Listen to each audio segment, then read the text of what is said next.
to begin with, let me make a little bit of corrections. The recommendation came from Washington institutions, not from the UN. UN just had to come in line with a lot of reluctance, but again there was a lot of clash of ideas.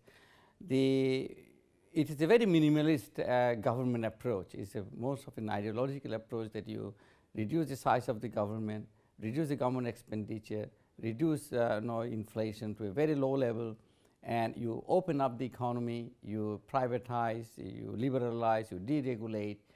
That's a maximum level, and that will bring private investment, and there will be an avalanche of private investment that will kick off the growth, and everything will follow from there. The tide will rise. And that didn't happen. And why it didn't happen? It is a lot of mystery there, because on paper it should, because your red tape and all these things are gone, so private sector should come in. But you see, the developing countries, they need a kind of institutions or state capacity which was not there. No other countries, even the developed countries, developed without giving protection to some infant industries. So when you deregulated everything, that protection is gone. Okay, and also you assume that there is a entrepreneurial supply of enough entrepreneurs in the economy in the country. Developing country by definition don't have that. So, so what happened in the meantime? You created lots of monopoly, so the monopoly only extracted maximum for their own benefit, not for the benefit of the economy. The issue is now one of the crying issue is the environment, okay, and the other investment that is needed to make the growth inclusive is in public health, public education, and the infrastructure which will connect the remote areas to the center of activities. So, it is not building road anywhere you like.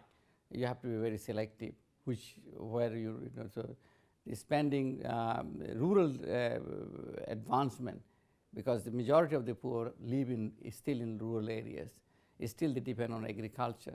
So, the investment in agricultural productivity is also very important.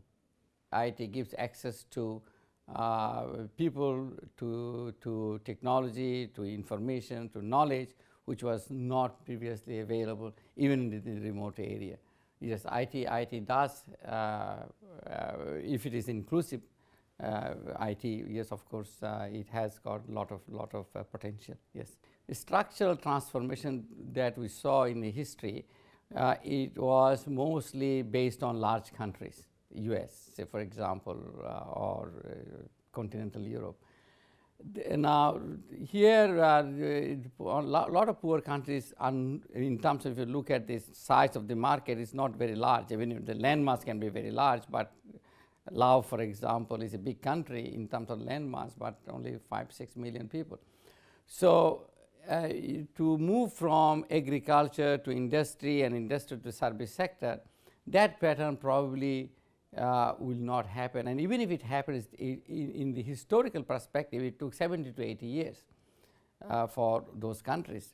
So, the issue is here, can you do that in a shorter period of time? And also now you have other constraints which these countries did not have, because they did not have to worry about environment, they did not have to worry about making it inclusive. So, for the countries now, yes, industrialization, manufacturing still holds a very important role, because it has the potential, but it does not necessarily mean agriculture is neglected, because you can have niche agriculture. You can have, say for example, a country can invest a lot in agriculture research and comes up with a variety of rice or wheat which is extremely resilient to climate change, and that will give a huge boost to the income of their country, because their country will have a patent right, whatever. So, I think the developing countries should look for the niche rather than trying to emulate everything that the others did. The regional cooperation is absolutely vital because of the, first of all, for the market size, economies of scale, plus we don't have the developing countries don't have the capacity in terms of human resources, in terms of capital, in terms of technology, in terms of skills. But if they cooperate with each other, so you don't have this, I have this, so we exchange and we help each other. That's absolutely vital, absolutely vital. So now, does it mean they have to have the same single currency as Europe has? That is a $1 million question. That is a big issue, because currency union also means you have to have a fiscal agreement. Now, look at what is happening now. It is okay when everybody is growing, but when the crisis comes, then will Germany say, for example, how much German taxpayers are going to bear the burden of Greece, say for example. When everybody is rising, the tide is up, the stress comes when you are in a difficult situation. And when the country's level of developments are not the same, the currency union can be a bit tricky.